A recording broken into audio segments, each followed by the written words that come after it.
and make sure you look at me the whole time. Right. My name is Chris Gray. I am the Vice President and partner from Skyline Attractions, LLC here in Orlando. Tell me how Aero has influenced you specifically. You know, it goes back. Aero has been one of those companies that I think we all kind of looked for as in the lead of what was going on in our industry when we were kids, and also professionally as well. And for me, you know, growing up in northern Kentucky, I had access to Kings Island. I'll never forget seeing the Vortex commercials, for instance, when they first come out. And all you would see is this big hand that would come up out of the bottom of the screen. It was a big metallic hand, and it was, you know, it wasn't gripping or anything. It was just pretending that it was tearing something apart, and it would shrink back down. I believe that was in, what, 1980 something. And being a kid, mesmerized by what on earth could that be. And, you know, at that point in time, I had no idea, you know, that Aero was building a big steel coaster in Ohio. And so I'll never forget when we went to first see it, I was standing in line for the Beast with my vice principal of my middle school because he had drove the bus there that day. And you know, I think that by that time they all knew that I had this kind of affliction that I wanted to design and build roller coasters as a kid. And we were talking about how the Vortex was designed and how basically you know, it had been engineered to the point where it was going to stay on the tracks no matter what because it was designed to do that. And he goes, you know, there is people that do this sort of thing. You know, there's a company that has built this ride. You should find out who they are and basically talk to them because ultimately they're going to lead you in the right direction to want to do that someday. And so, of course, at that point, I found out who Aero was. I ended up on their mailing list, funny enough, and they were sending me their flyers as a kid. And when I first went to the trade show in New Orleans, I think 17 or 18 years ago, I was in the military. I took leave to go over and see the show. And one of the things that I really wanted to do was to possibly meet Ron Toomer. I mean, he was the guy, and that's who we always kind of enveloped around as saying, this guy is the best in the world at designing roller coasters. And luckily enough, I met Ron Toomer, and he talked to me for about 20 minutes. And it's something that I'll never forget. He was fascinated that I took leave from the military to come to the show to try to network my way in. And so he actually pulled me aside, and we literally sat down and we talked for 20 minutes about what I should do on my career path and what he had done.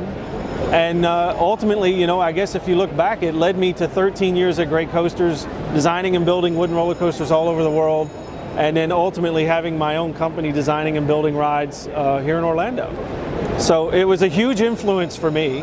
As a child, it was some of the greatest looking rides I'd ever seen. To this day, I don't know that there's too many steel coasters that has the presence that the Vortex at Kings Island still has. And for me, it'll be a very sad day when that one reaches its end. So hopefully it will never, but if it does, I can guarantee you I will be there for some of the last rides. Why do you think Aero was so successful at what they did? You know, one of the reasons I think Aero was so successful at what they did is they really kind of was on the forefront of developing the tubular steel track, of course, but they had found a market in our industry that the industry was really kind of ready for that market, I should say, where everybody was looking for the new next big thing, and Aero was willing to take some of the concepts they had designed and developed on a smaller scale, and they kept scaling it larger and larger and larger. So I think ultimately that was a part of the success for Aero back in the late 70s and the early 80s. And you know, it's maybe just unfortunate that it just didn't keep up, but it was, for me, it was really sad when it was over. And I remember thinking, wow, that was the end of an era, because they really were the company that pushed the envelope of technology and what could be done with the human body running on a railed system. Talk about why Aero is no longer with us specifically. Why did Aero not stay competitive? You know, I think one of the reasons Aero maybe didn't stay competitive was, of course, their rides were never the smoothest in the world. I think that was slowly developing, but I think it was a little too late, maybe. But when it come around to B&M, and then Morgan started producing the big hyper coasters, and they were glass smooth and really well done, and I think everything at that point become about a competitive price. And I almost think maybe Aero just couldn't compete with the new guys coming up with the newer technologies, but also they were always pushing the same thing. It didn't seem like they were, at one stage in the game, the envelope was not getting pushed until the very end when, of course, X come out. The Tennessee Tornado was another one. I remember thinking, when Tennessee Tornado come out, I thought for sure we were going to have a resurgence of Aero. And I was really excited because the ride was beautiful. It was really well done. It had a really great layout. It was smooth. And that's when we started hearing about this Alan Schilke guy, right? And his expertise in the steel side of roller coasters, he's one of the best, if not the best in the world. And ultimately, I think it was a little too late. I mean, some of the ideas were so well thought out, and really, it was, pushing Aero to the next level.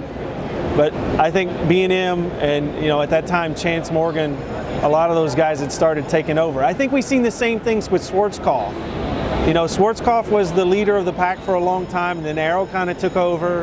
And then Chance not Chance, but Morgan kind of had that little takeover for a while. And then really B&M has pushed the envelope, I think, for quality and smooth and always reliability. That's the other big thing.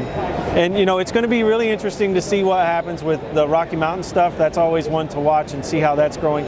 Premier's doing some great work now too as well. I will tell you, I hope that we have something really interesting coming in the next few years as well. There's a lot of really interesting ideas that are floating around our shop. But that all stems from being a kid and riding these coasters that Aero started.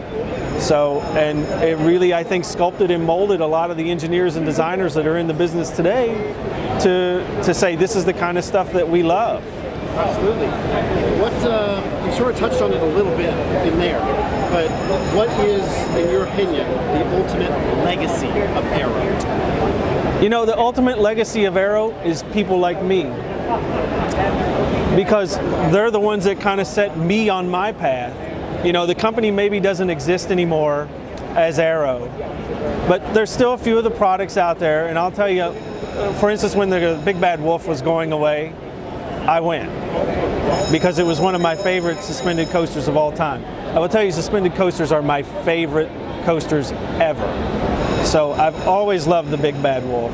I've always loved the Ninja out in California. Accelerate in Astro World was one of my first roller coasters ever. I was always fascinated by it. But if there's anything at all left by Aero, it's here.